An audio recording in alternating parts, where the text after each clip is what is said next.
everybody. Today we're going to discuss the biggest project that you have for the semester, and that is your Essay 3. It is your documented argumentative research essay. It is the largest project that you will have for the semester. So pull those instructions out, please, and let's take a look at it. Now, I break down how all the points are assigned for this project. So if you take 390 points and you divide it by 1,000, it's like roughly 25% of the course. So about a quarter of your grade comes from all the assignments related to Essay 3. Let's look at what those assignments are. First off, you have a research proposal. In your research proposal, you're going to tell me what topic it is that you're wanting to discuss, what your working thesis claim is, and why your argument is important. Why does it matter that you want to talk about this subject? So those are the three things that are going to be in your research proposal. After your research proposal is approved by me, and yes, your topic has to be approved through me, then you're going to start working on your annotated bibliography and outline. That is worth 100 points. Now, I don't know if you remember, but on the very first day of class, I told you that instead of you having 4 major essay assignments, you had 3 with an annotated bibliography. So the AB supports your final project. I believe in not giving you busy work. I believe in everything supporting what you're doing. So your first essay is you analyzing one source.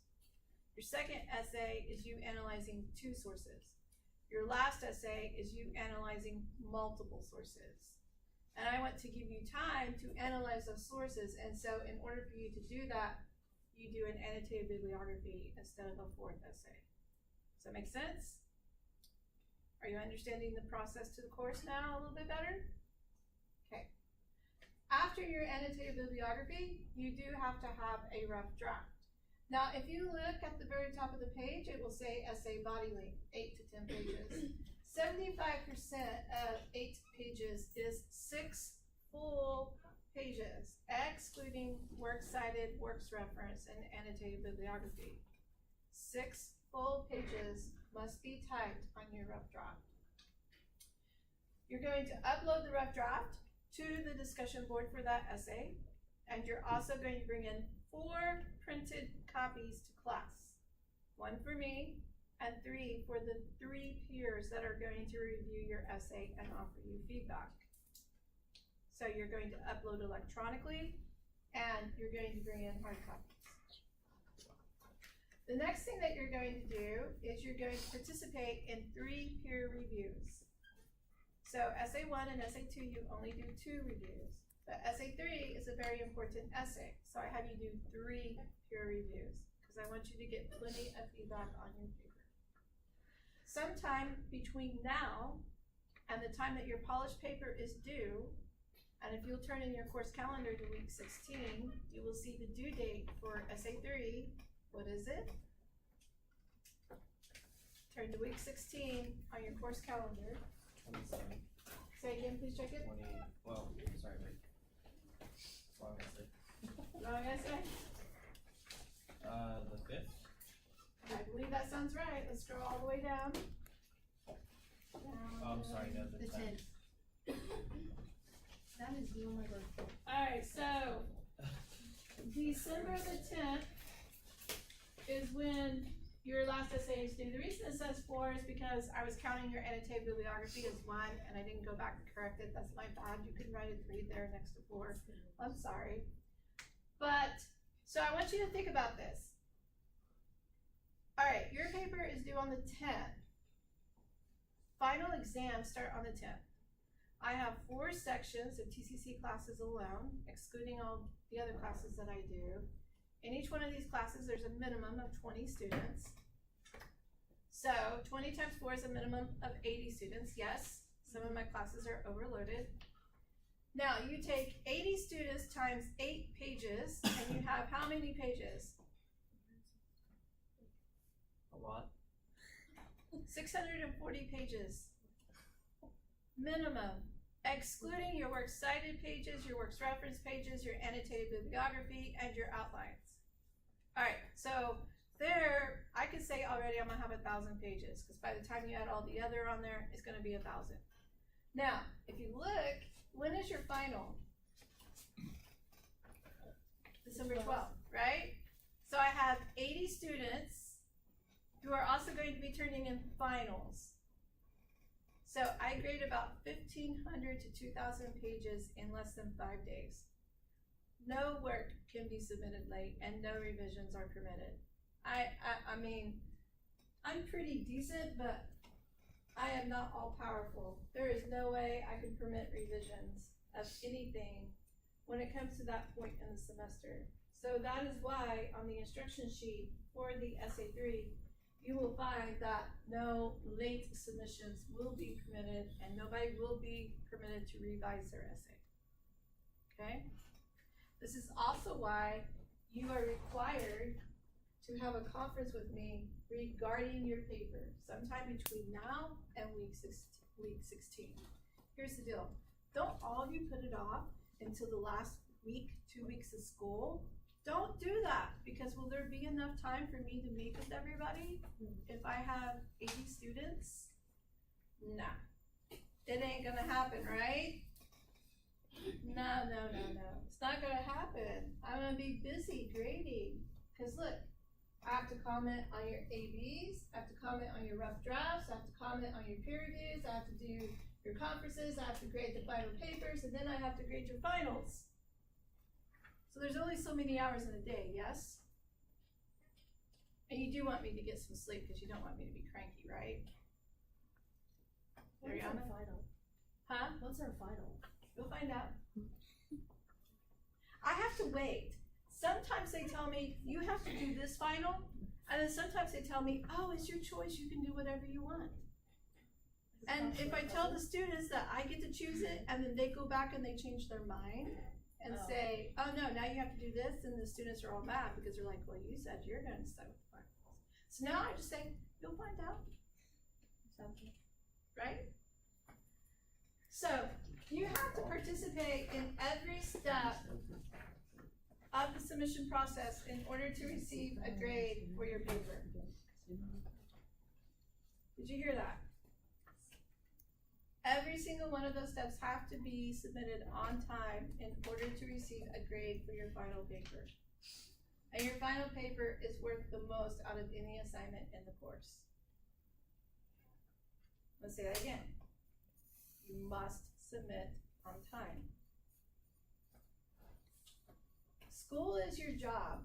It is one of your jobs, probably one of many, right? You can't be late on the job, yes? What happens if you're late on the job? Get fired, yeah? So you can't be late with this.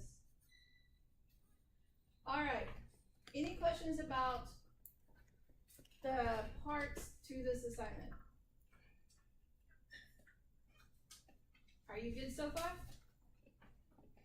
Okay, now, because I just love the way that I played with words with this essay instructions.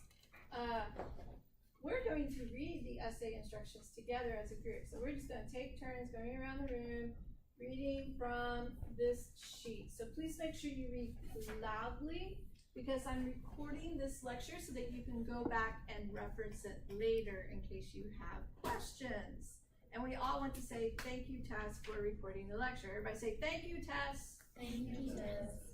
All right, so we're going to start down here with Savante. Savante, you read as much as you want, and when you're finished, just say next. And then we'll go to Caleb. Caleb, you do the same thing, you say next, and we'll just go around the room. When you're finished reading, just say next, or until I interrupt you with some great comment.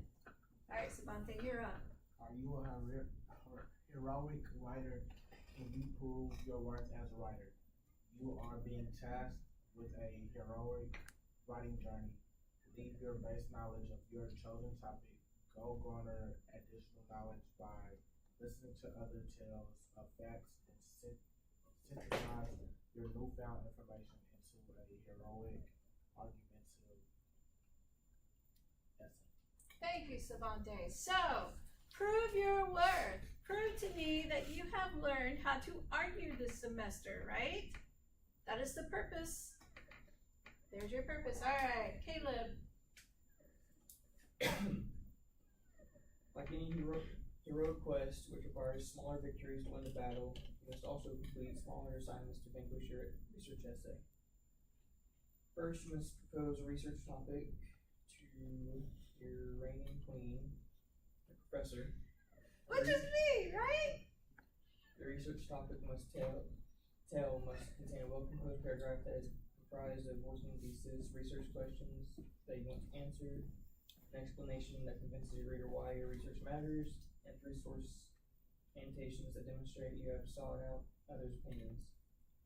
If you successfully persuade your professor, you will receive approval for your topic and embark on your heroic quest for knowledge. Thank you. So, like any great tale, such as The Lord of the Rings, or Harry Potter, or any of the princess stories, somebody has to go to the king or queen or both, and they have to receive permission or the blessing to go embark upon their quest, right?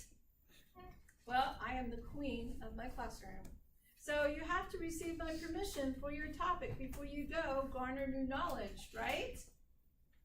All right, now we're going to move to the next one. So we're down to Allie. Second, you will compose an annotated bibliography that contains a minimum of 7 sources, a working thesis, and an informal outline for your essay. Your sources must be varied and acknowledge the continuum of opinion. To help you synthesize course concepts, you need to follow these rules for sources. Thank you. I'm gonna stop you there. All right. Please notice. Circle if you have to.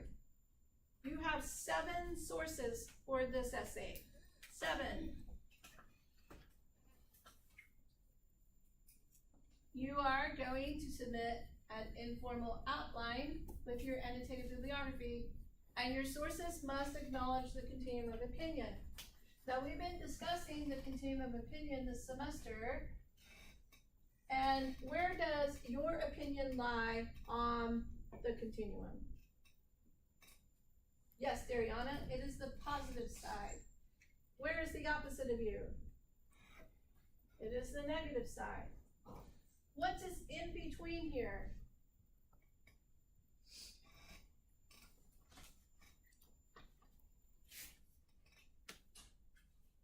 Neutral? Sort of neutral, but not exactly. Agree/disagree.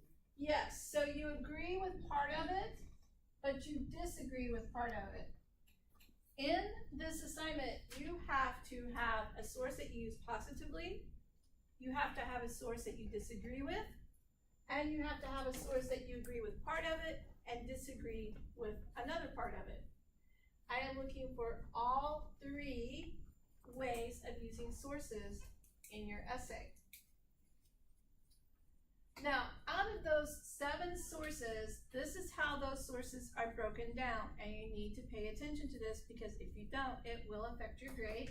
Hence, it is highlighted in yellow. So 2 sources have to be from your superheroes and philosophy book.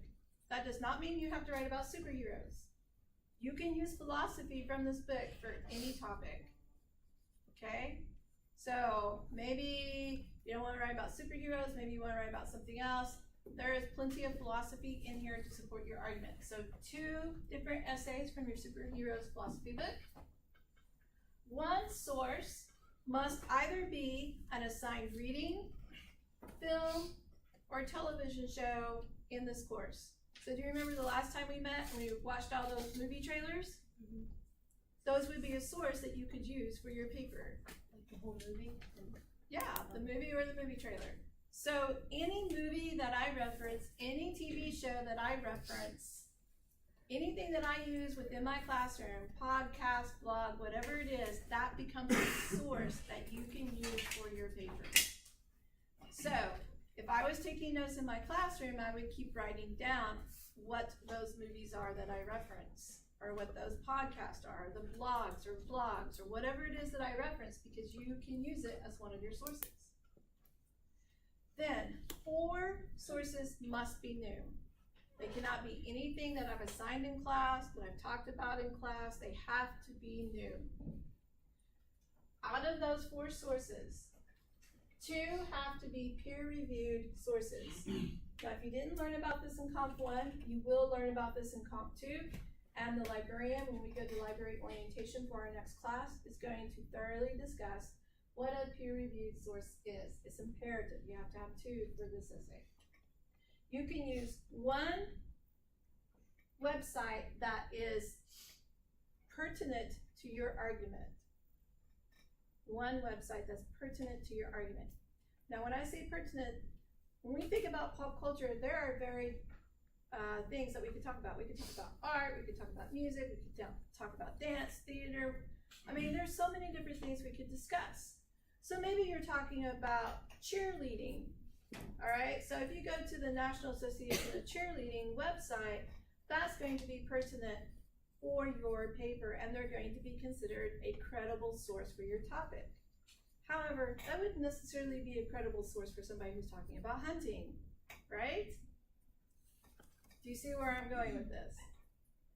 So, the website has to be pertinent and reliable for your topic. Then, out of those 4, 1 must be a popular text, such as a magazine, a newspaper, a blog, or a personal interview. You can even quote me. You can quote your professors. Did you know that? Yeah, you can. There's a way to use class lecture as a quote in a paper. I am a reliable source when it comes to pop culture. It is my field, so you can use my class lecture if you like. Please make sure 4 sources are new. Okay? Any questions about the division of sources? Do you understand how it's broken down? All right, we are going to move on, and we are going to come to Camille. Camille, read until you want to say next, and then we'll go behind you to Chris.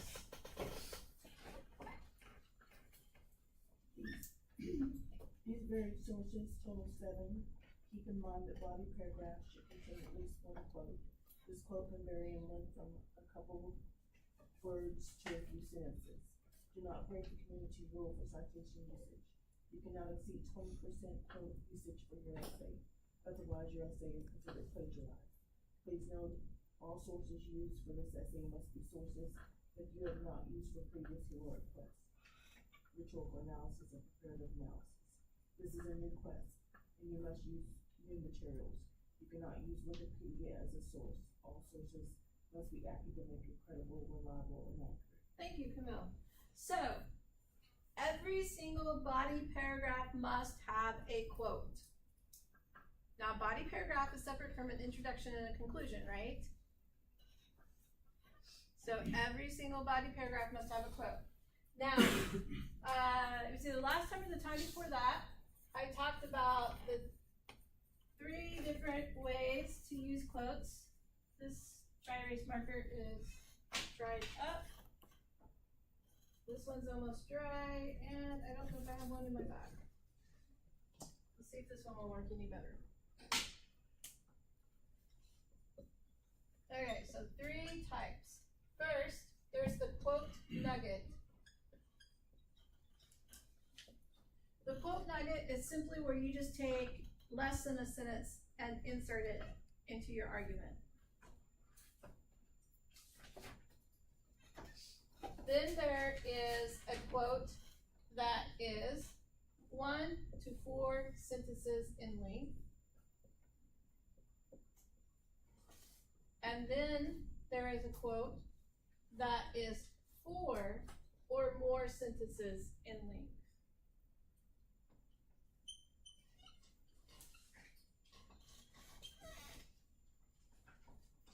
I will show you how to check your quote usage for your essays. You can use SafeAssign to show you if you are underneath the 80-20 rule. Okay? So you have to make sure you do not exceed the 80-20 rule in regards to using quotes. So don't think, oh, I'll just go find a bunch of long quotes and I'll meet my page requirement. No, still have to follow the 80-20 rule for writing. Any questions about the 80-20 usage? Do you remember this from Comp 1? Some of you don't, some of you do. Okay. Alright, we're on to Chris. Third, you need to compose a rough draft and upload it to the discussion board. Your rough draft must be in a Microsoft Word .x file and following name conventions for this course. See the course syllabus and other requirements that are stated later in this assignment sheet. Thank you, Chris. I appreciate that. Then we're on to Stephanie. The fourth stage of your heroic writing quest requires you to complete 3 peer reviews via discussion board, not in class. You will need to provide me with a paper copy of your rough draft. You will use the same peer editing process that you used for essays 1 and 2. Thank you, Stephanie. Now you're like, but wait a second. We haven't even done the peer editing process, peer review process for essay 1. I know. I am going to walk you through that, the class after library orientation. So when you come to class, bring your computers. I'm going to show you how to do the peer review process. The essay 1, we start it in class, we finish it out of class. Essay 2, you start it in class, you finish it out of class. Essay 3, you complete it out of class. Okay? All right. Let's move on. However far the next person wants to read. We're gonna move on to Dariana because Tess is filming. I'm hoping I made this one. Like all heroes who need to seek advice from a wise sage, you need to seek out my wisdom. You must have a conference with me about your research essay before you submit your published paper. This is the 5th leg of your heroic quest. You can complete this conference anytime between receiving these instructions and uploading your polished essay. I recommend that you use this conference to solidify your thesis, thus ensuring your thesis and critical lens works well with your materials.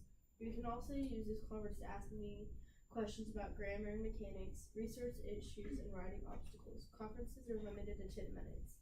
It is imperative that you arrive prepared with a list of questions, otherwise the villain of writer's block will capture you and keep you from fulfilling your journey. All right, thank you. So, who is the wise sage that you must consult? Me, right? Yes?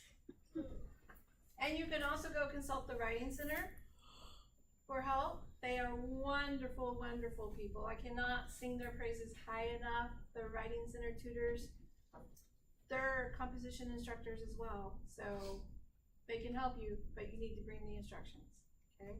So they know exactly what you need to do. When you schedule your conference with me, make sure you write down your questions ahead of time. Because what happens is, students come, they're like,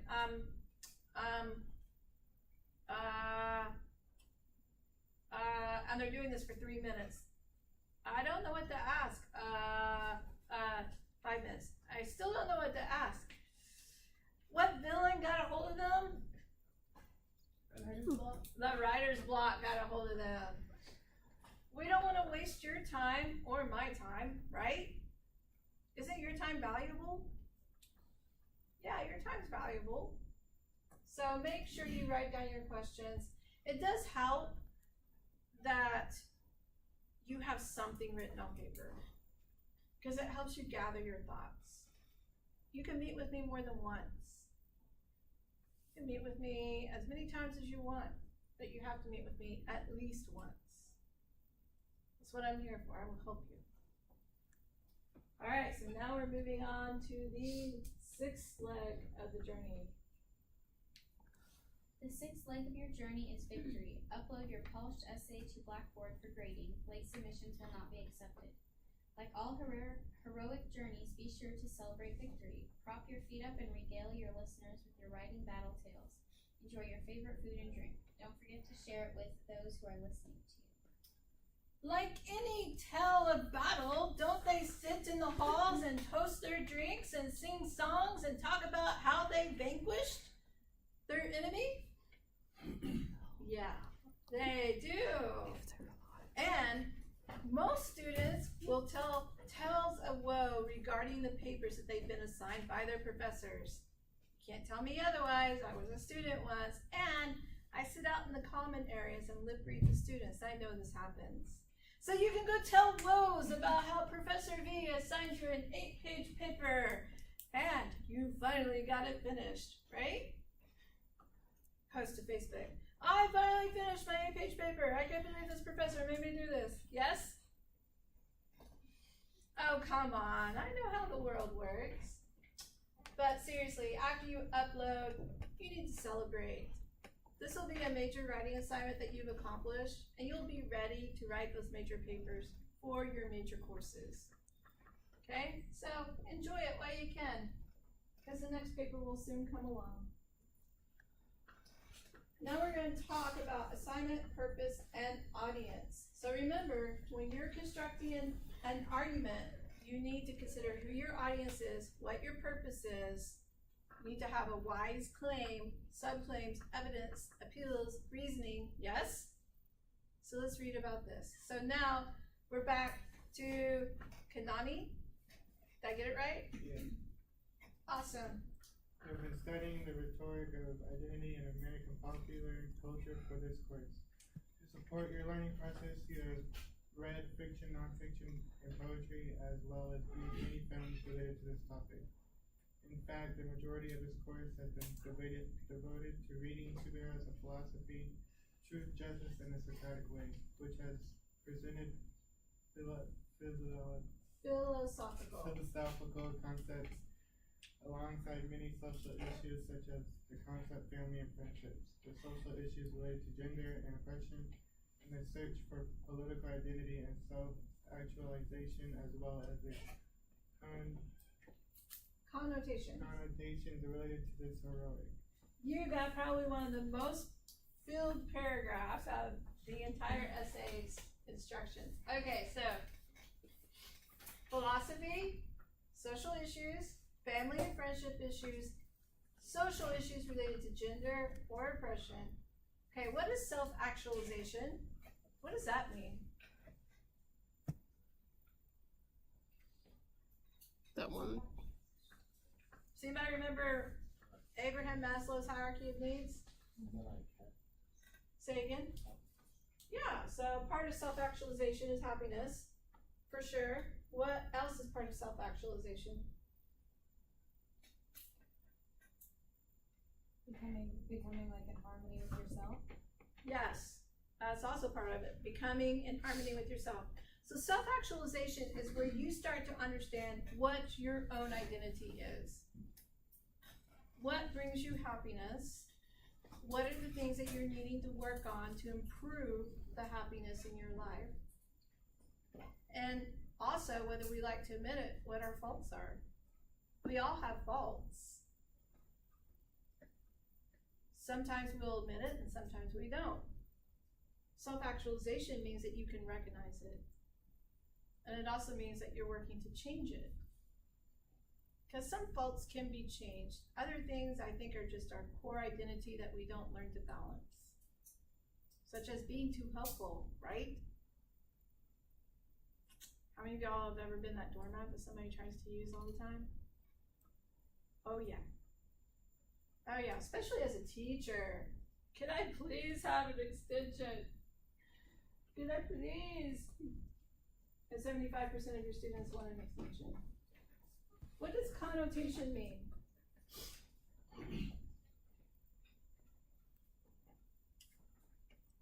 What it's come to.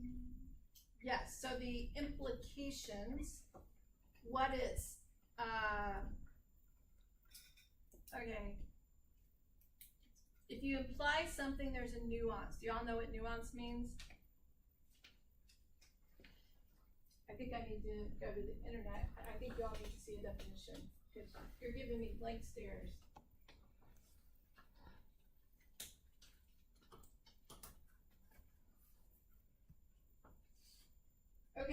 connotation, an idea or feeling that a word invokes in addition to its literal or primary meaning.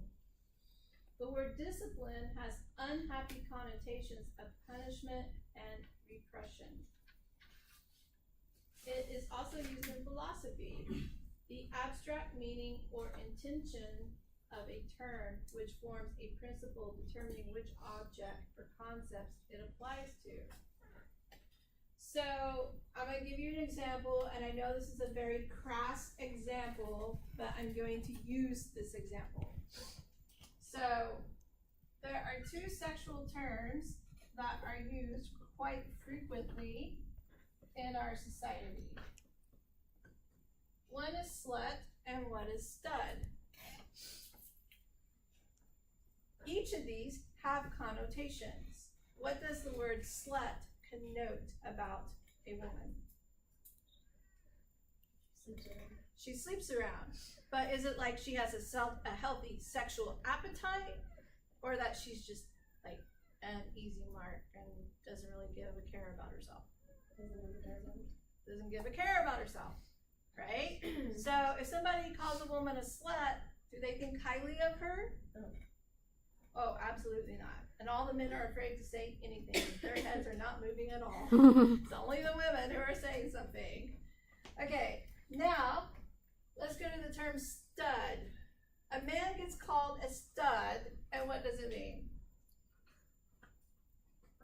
Now all the men should speak, because all the women were speaking about the woman's side.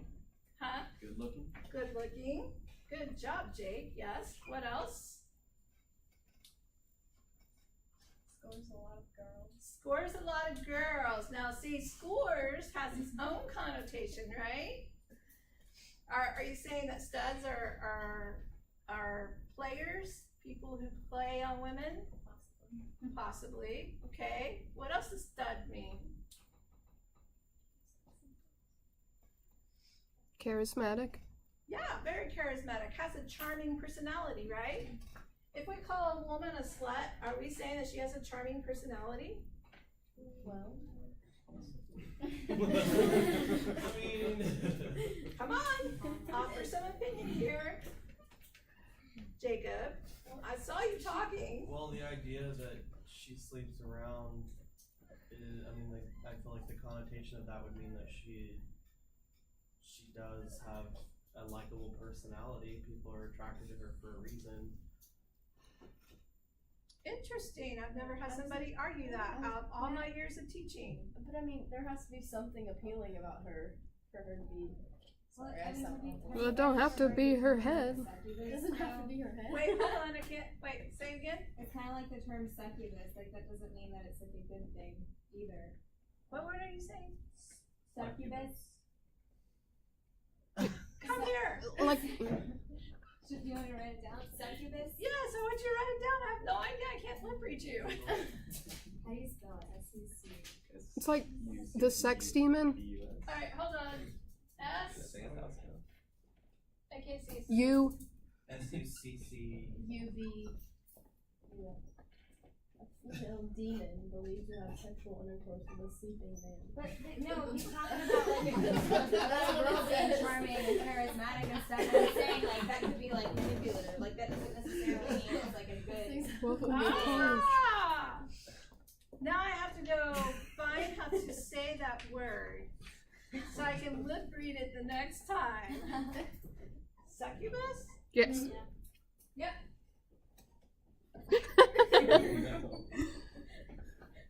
Don't Google image. You ready? Get ready for the definition. A female demon believes that intercourse with sleeping men.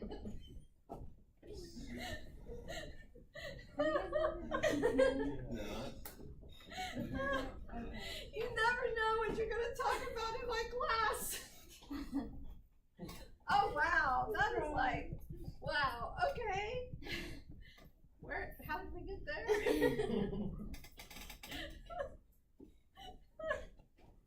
Okay, so which one has a more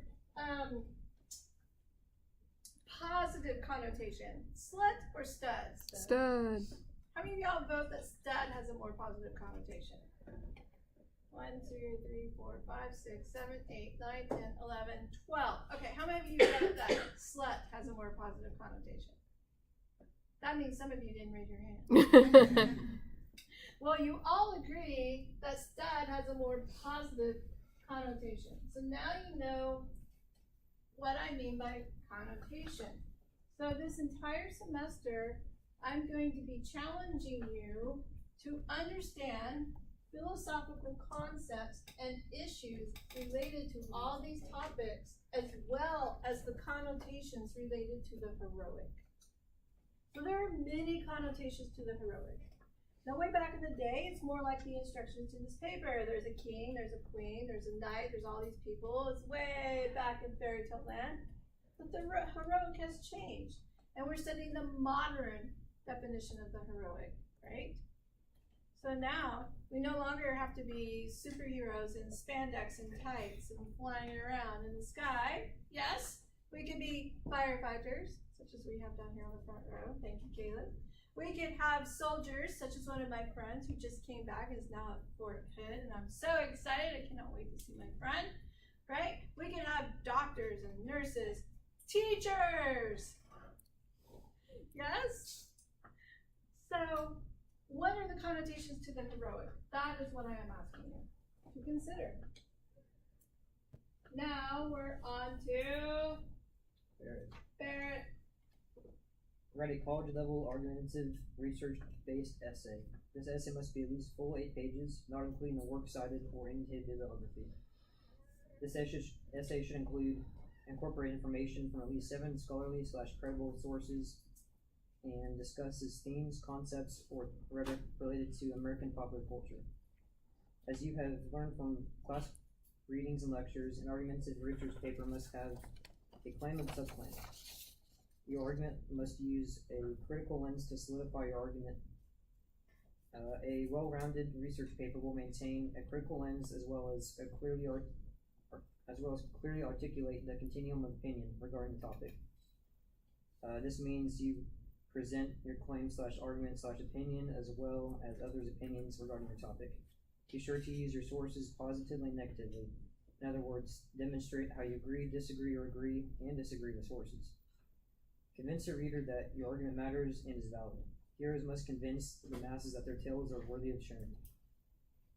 Your research essay must matter. People should want to read your essay. Thank you. You read quite a lot, Barrett. I appreciate that. So this right here tells you that your argument must use a critical lens. And I give you the page numbers for those critical lenses, and I also type them out here on the essay instructions. It also tells you that you have to articulate the entire continuum of opinion somehow within your paper, while using your sources in various ways, positively and negatively. But most importantly, your argument must convince your reader that your argument matters. The so what, who cares, why does it matter, is that fancy word that we talked about at the beginning of the semester, exegesis, and now I'm unsure that I'm spelling that right. Hold on. I got thrown off by the definition of something else.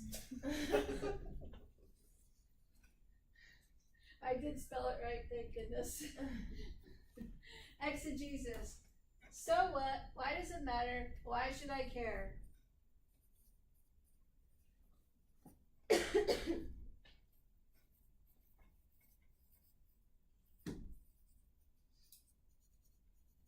Now let's talk about where you can find your sources.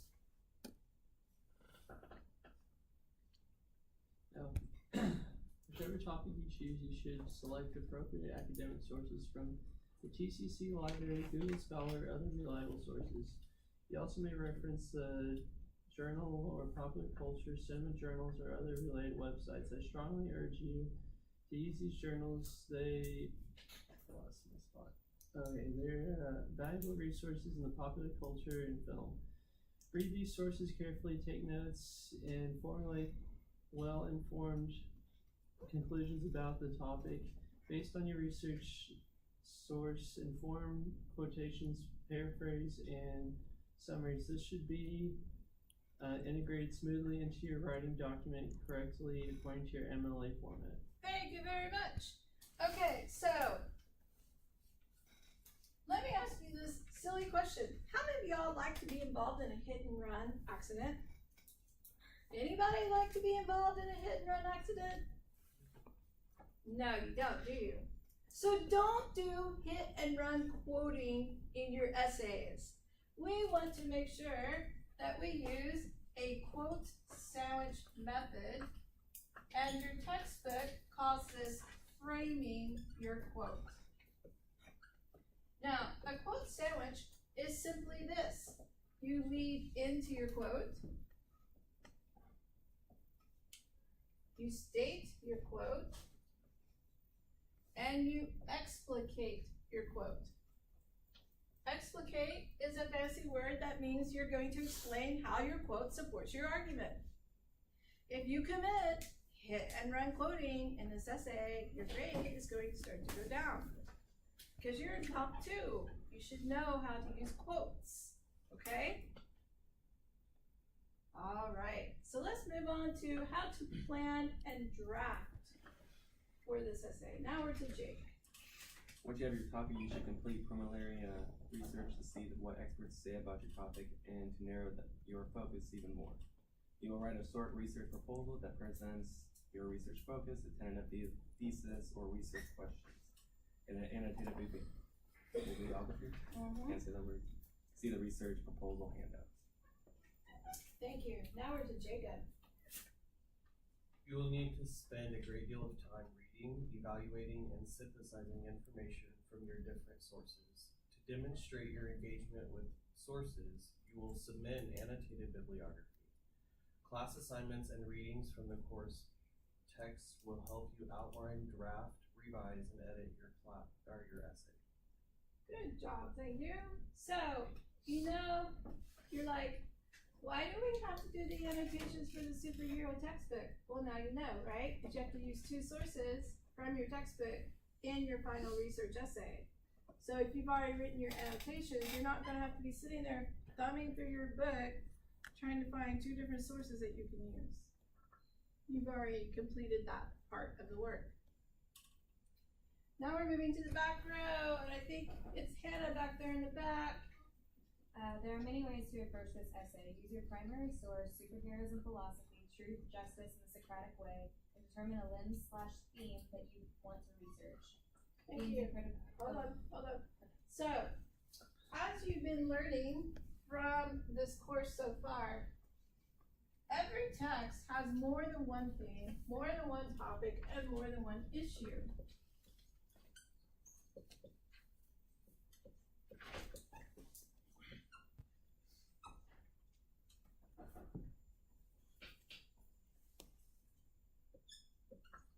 Now, usually we will stick to one critical lens when we are analyzing something. Usually. There are times where people will use multiple modalities, multiple lenses, in order to analyze a text and an argument, but be very careful with what you're doing. Make sure that you can make distinctions between what you're wanting to talk about. So, when we go through this list that is on your paper, it gives you some examples of things that you can use in your essay. So now we're back to Hannah and Christian and Brenda. I tried to read all the way from here. Okay. Themes and critical lenses. I discussed many in class. Philosophical, Socrates, Plato, Seneca, Bentham, Kant, Marx, John Locke, etc. Elements of fiction and cinematic narratives most likely connects to larger themes. Current events, how the philosophy in the book is still relevant in today's American popular culture. Feminism, women issues in novels, gender roles, disability studies. Marxists, those in power versus those without power.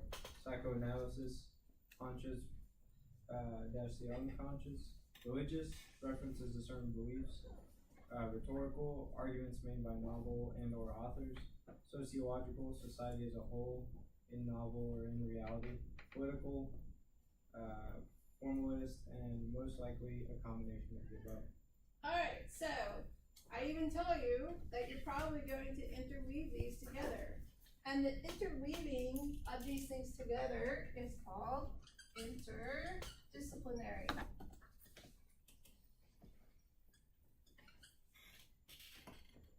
Approach. So you may use several of these to discuss your paper. We're going to be going over the critical lenses after we discuss the instructions for the essay.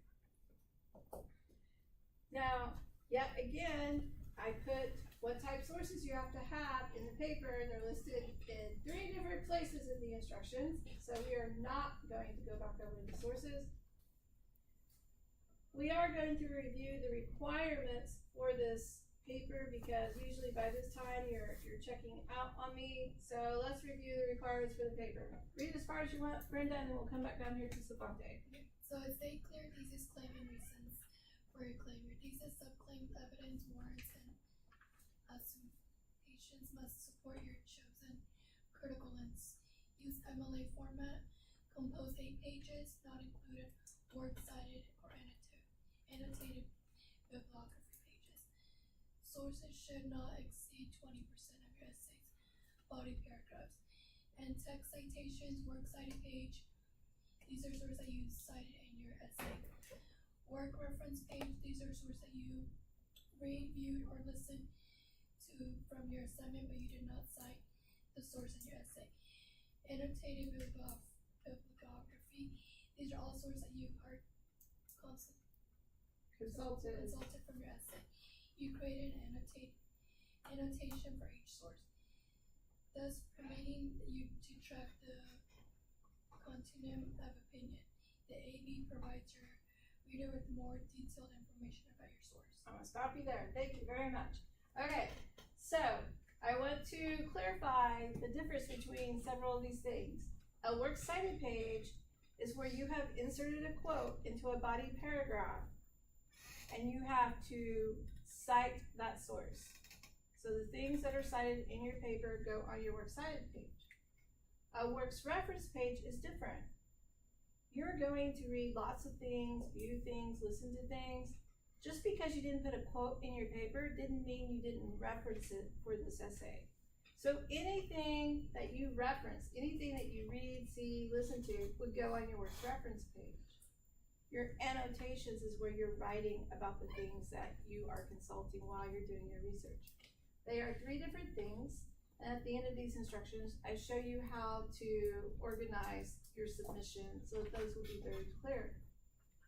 Now, most importantly, you must write in 3rd person for this essay. No first, no second person. You will be seriously deducted points if you do not use 3rd person. You must use 3rd person. Use collegiate language. Do not use contractions in my course. Use transitions. And use an appropriate tone. Okay, so earlier in the paper when we're talking about the heroic quest and the reigning queen and, you know, making fun of blah, blah, blah, that's funny, right? So you could be funny in your writing. That's perfectly fine and acceptable. Just determine what sort of tone you want to go with and make sure that you have a consistent tone. Now my tone changes within my instructions here to you, and it's very obvious that it does, and there's a purpose for it, because now I'm reminding you what it is that you need to do for your essay.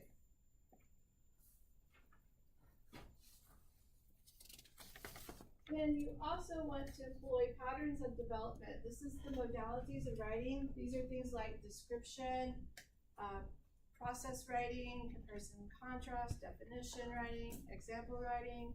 So make sure you use the proper patterns of development in order to communicate your topic and your argument. Your polished essay order does follow as is listed on the instructions. Essay, works cited, works reference, figures, tables, annotated bibliography.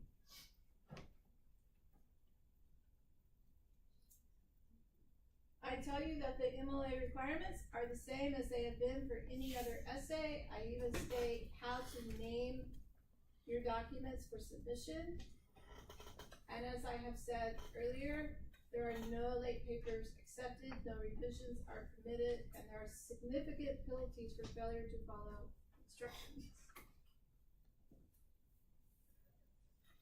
Have I not given you very clear, detailed instructions? I want you to stop and think about something. I have 6 pages of instructions for you, and you have to write a minimum of 8. So I've tried to answer every single question. These instructions get longer every semester. I've tried to answer every single question that I think you could possibly ask of me in the instructions. Are there any questions that I have not answered that should be in the instructions? Savante. We use our sources, follow that like those go from like positive to green, and this green to this green. Well, you can use these in any order that you want. You just need to use these 3 types. It doesn't matter what order that they're in. The works reference page, is that due with the paper itself? Yes. Or is it, so you, like at the end with the works cited? And Yes. do we put the annotated bibliography when we turn in the whole paper too? Yes.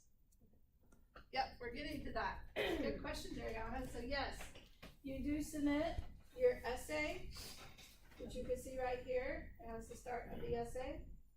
After your essay is your works cited. After that's your works reference. You use any figures or tables to support your argument, and then your annotated bibliography. So I provided you with an example of the structure on page 6 so that you can see the order. So let's say you're a science person and you're going to research something about science.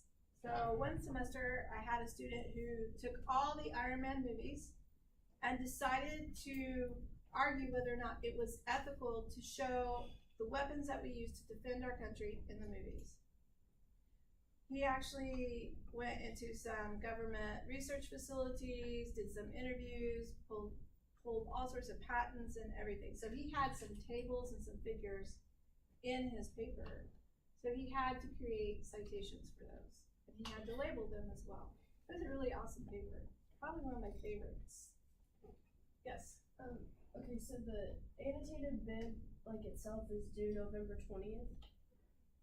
I would have to look at the course calendar. That's what it says. But then when we put it on this essay, let's say we get like a C on it or something, can we fix it to get out of it? You need to fix it. Okay. Yeah, If it you has to be the absolutely same positively have to fix it, and you're probably going to have new ones. Especially if I've told you, this source doesn't work so well, you need to go find something else, then that AB is going to change. Good question. Any others? Yes. So if we reference like tables and charts and things in our paper, we need to put it in the works cited as well as include that figure. Alright, so are you asking me, I have a table, I put it into the body of my essay. Well, or even if you just like talk about it and you cite where you got that information from the table, do we just need to cite that? Or do we also need to put the figure in, or is the figures things we create? Okay, so if the figure is within a text, then that text is going to have its own citation. But if it doesn't, if it's a figure that you've created, then you're having to create a figures table for that. Now, that also goes for, if you have a text that you've read, they have a figure in it, and you're wanting to put that figure within your essay, that would also go underneath your figures table. Because you're still going to have to label that figure that you've inserted. And then any other figures that you create, that's also going to have to be labeled. So that's why you have a figures list. Any other questions? Alright, so the next class that we have, we do not meet here in the room. You go to the library and north, south, west, east. So it's on the east side of the library and on the south wall of the library. So this way and this way in the back. It's the library instruction classroom. So if you go to the library, you're not for sure where to go, ask the help, where's the library instruction classroom? That's where we will meet next time. When you come in, the librarian is going to talk to you about how to conduct research. How many of y'all attended an orientation for Comp 1?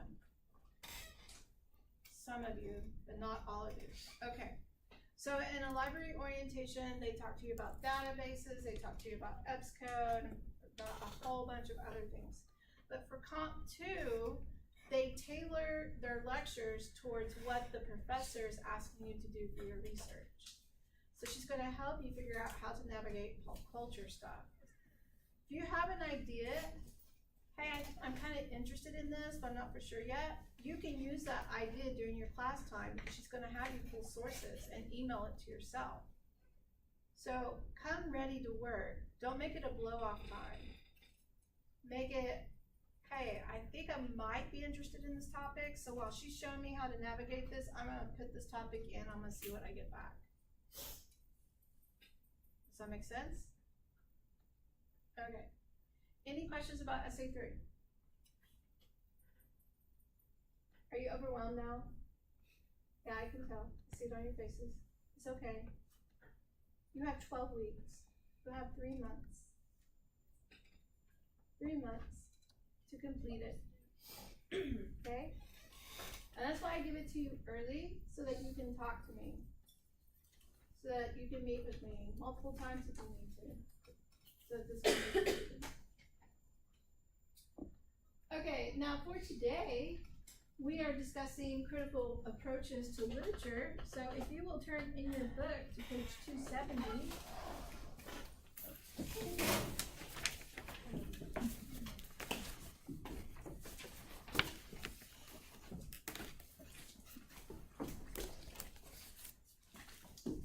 When the chapter opens, they do tell you that literature as discipline uses critical lenses to discuss certain topics, issues, themes, and they label these schools of criticism. So on page 271, you will see the few schools of criticism that they provide for you for Comp 2. There are many more schools of criticism, but these are the ones that you're being exposed to in Composition 2. If you decide to become an English major, you will be exposed to more in your major courses. So they labeled them out for you: new criticism, feminist criticism, psychoanalytical criticism, Marxist criticism, deconstruction, reader response, postcolonial, new historicism, and queer theory. They take you to new criticism as the first critical lens that they want to talk about with you. Now, new critics are highly concerned with a close reading. Do y'all remember what close reading means from earlier lectures? Rereading, predicting the text, stuff like that. Yes, exactly. Good job, Tess. So a close reading is paying attention to the text. It's using critical reading skills. A new critic does not worry about how the author grew up, the time period the author was in. They're not worried about any of that. Everything that the new critic is concerned about is in the text itself. So they're highly concerned with theme, plot, characters, symbolism, metaphors, alliteration, assonance, consonants, things like that. So they are close readers. They do not want to worry about the writer's intention, and they don't give a hoot about your response to the text. They are merely concerned with how the text is composed and constructed, and whether or not it has been constructed well and effective. And if you look at the very bottom, they say the primary method for judging the worth of a piece of literature is its organic unity, or the complex way all the elements of a text contribute to the poem's meaning. Now you can insert text for poem here. So if it was Walt Whitman who wrote the poem, and it's well known that Walt Whitman is gay, they're not concerned about the fact whether or not Walt Whitman is gay. They're only concerned about what is written within the poem itself. They wouldn't be concerned about the time period that Walt Whitman wrote the poem either. The poem would still be viewed today as the same as it was when it was first written. These are new critics. Now, if you will turn the page, let's go talk about feminist criticism. Now, within America, we have had several marginal groups who have fought for equal access and equal rights. So I want to take you back to the 1960s. What happened in the 1960s? What movement? Yes, thank you. So in the 1960s, we have the Civil Rights Movement. Who is fighting for equal access to the Civil Rights Movement? Jacob? Women? Civil Rights Movement? No. Huh?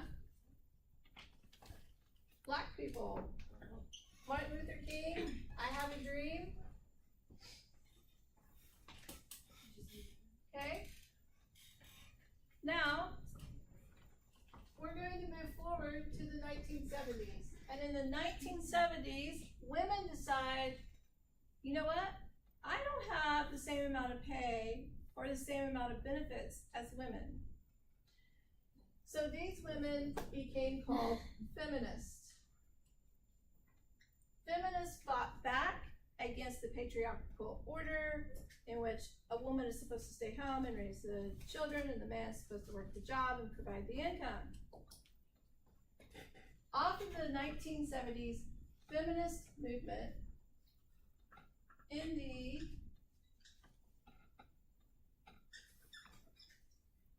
'90s, you now have the disability movement. So disabled people are like, yeah, it's really good that people have civil rights. It's really good that everybody has equal access. And by the way, feminists, I really don't care that you want to burn your bra because you don't want to wear a bra at work. What I'm worried about is I can't even get in the door at my own job. So they're like, hey, if there's equal rights up here, why don't we have equal rights here? Then, from 1990s forward, you're going to get into the LGBTQIA community.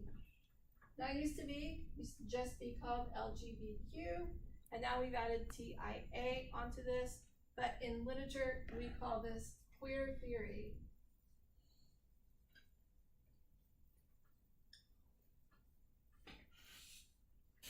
So what happens is this, and the reason I'm writing this is on the board is because here in a minute we're going to discuss another critical lens that talks about oppression. Black people were a marginal group. They wanted equal access. They had the right to equal access.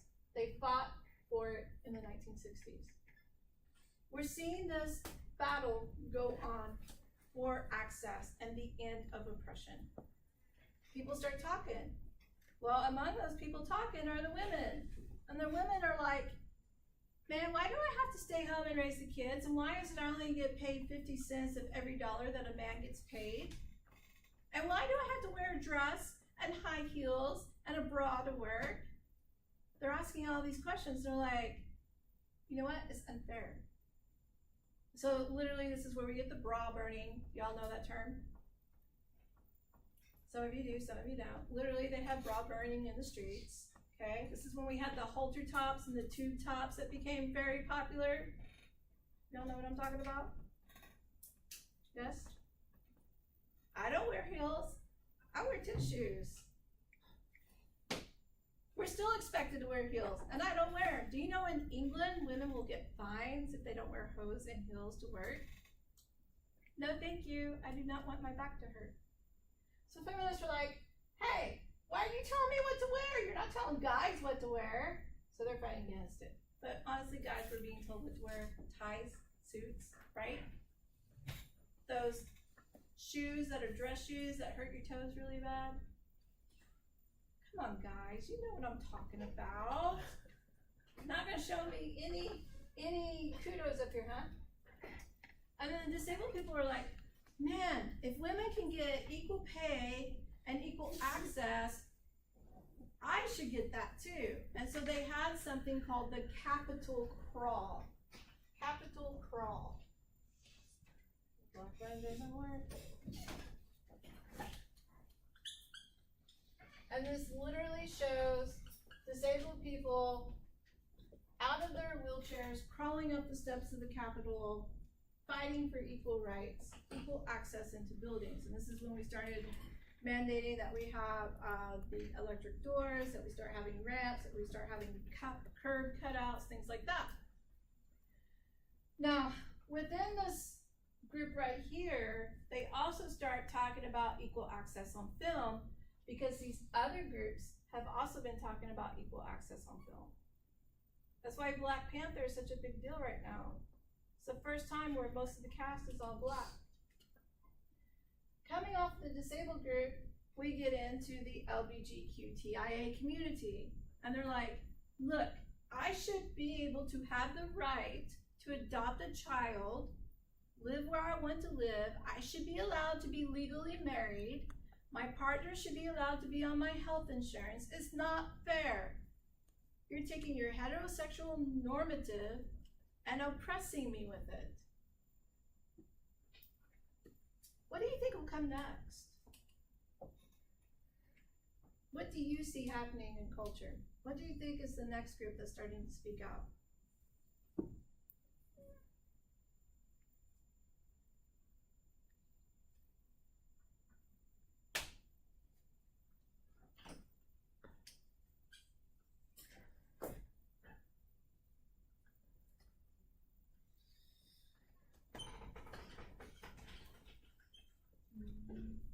Immigrants' children.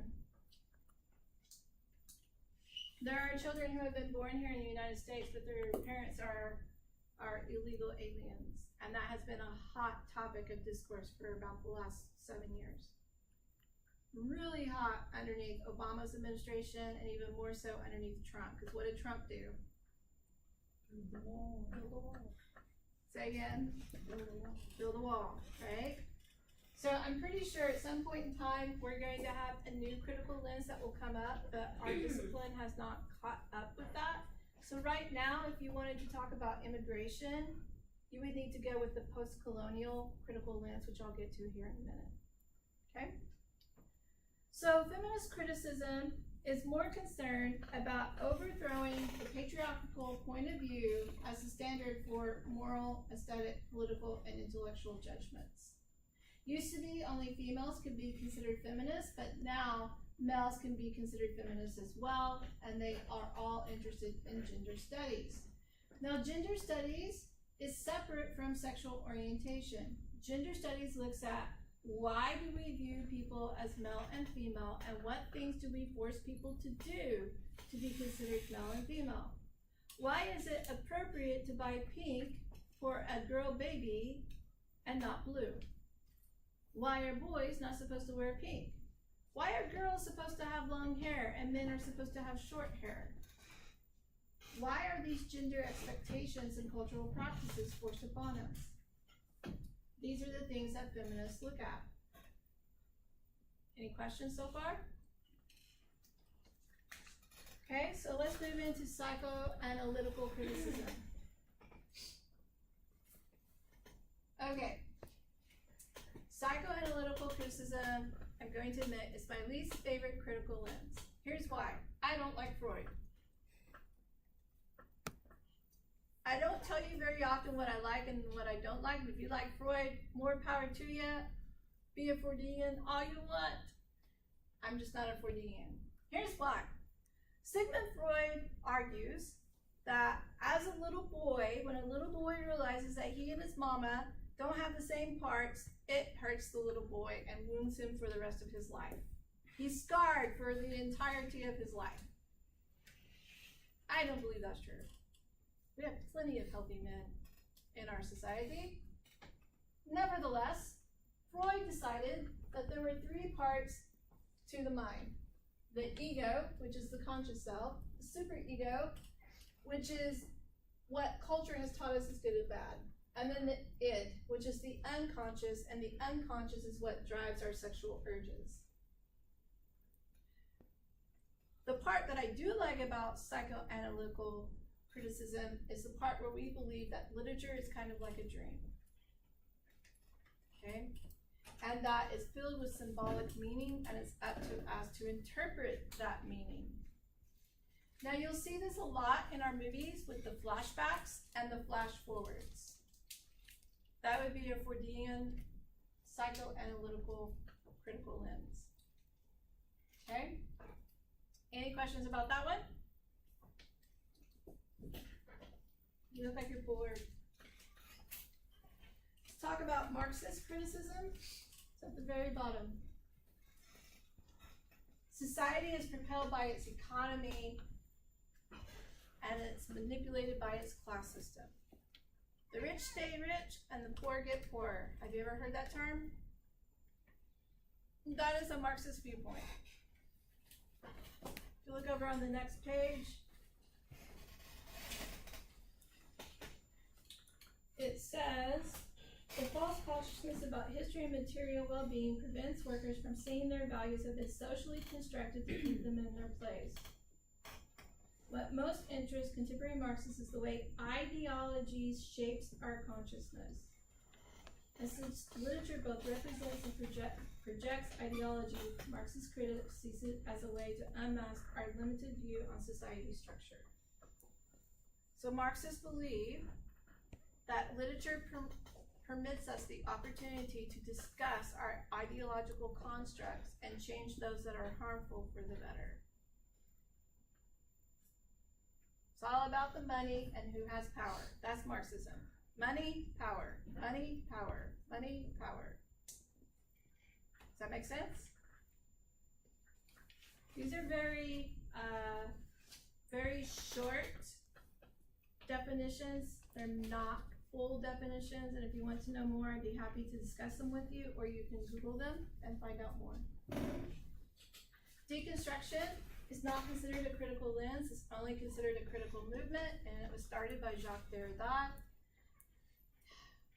He is a really cool person, just saying. So, Derrida believes that language is living, and that language influences everything about our society. And he actually calls this the difference. It's in the middle of the page. The concepts need each other for meaning to occur, and an idea referred to as difference.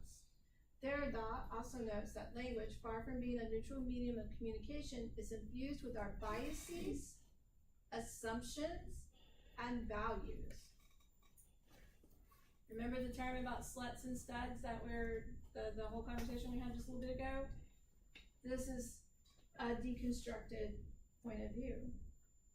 If you go down a little bit further on the page, it says, for Derrida, this endless free play of meaning suggests that language is always changing, always in flux. So, if I were to tell you to go put the groceries in the boot, where am I telling you to put the groceries? In the trunk. In the trunk. How do you know that?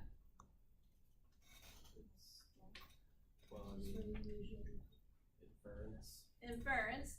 But how many of y'all know the trunk is also called the boot? Some of you, but not very many of you, right? Language changes over time. So the words that we use do change. Reader response. I'm going to break it down very simply. I liked it. I didn't like it. Here's why I did and did not like it. They also believe that a text is not alive until somebody reads it or views it or listens to it. So in order for a text to come alive, there has to be a person who engages with it. Once you engage with it, you state whether or not you like it or dislike it and list your reasons. Post-colonial criticism.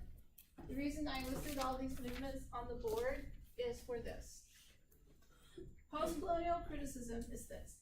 Somebody has the power, somebody does not have power, they're being oppressed. those who hold the power determine how the history books are written, determine the economic status, they determine everything about society. The oppression affects those who are being oppressed, and those who are oppressed end up in stereotypes. Those who are oppressed are viewed as other, with a capital O. Oppressed people try to negotiate life in both the dominant and the oppressed cultures. They can develop a double consciousness that leads to feelings of alienation and deep conflicts. So if you meet people who say, I feel like I live in two worlds, that is a post-colonial concept that's going on there. They feel like an other. New historicism is another reason I wrote all these terms up here on the board. So, new historic critics believe that history is written by those who hold the power. As power shifts, history changes because the perspective of those writing the history books is going to change. Here's an example. It's a very harsh example, and I'm sorry, but it will help you understand my point. If you were to go to Germany and asked to read books about the Third Reich, are they more likely going to be viewed in a positive or negative light?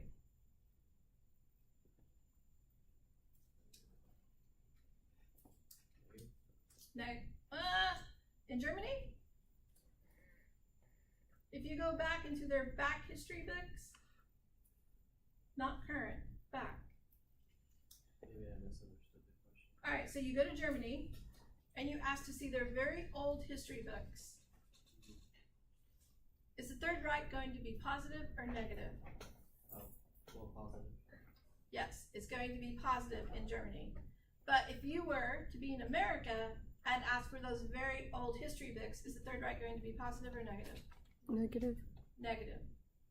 So, new historicism is all about showing you that history shows the perspective that is held in the majorative power. And so you have to be careful when you're reading text that you don't fall into the majorative power. And give me 2 minutes and then I will be done. Queer theory, this is the term that's used by my discipline. It's not the term that I am using. They're all about challenging the homophobic prejudice they found in literature and society. Lesbian and gay critics hope to raise awareness for the complex ways society privileges heterosexual behavior and marginalizes any deviation from its norms. They provide for you Adrienne Rich, who is a well-known queer theorist and who advocates on behalf of those who are part of the community. They also say that sexual identity is fluid and contingent. And they talk about the umbrella term that became popular in the 1990s, the lesbian, guy, bisexual, transgender, questioning, intersex, asexual. That's the LGBTQIA community. Okay? So, if you are a queer theorist, then you believe that heterosexual majorative people are oppressing your community and you are advocating for the community to have equal rights and equal access. Does that make sense? Any questions? Test.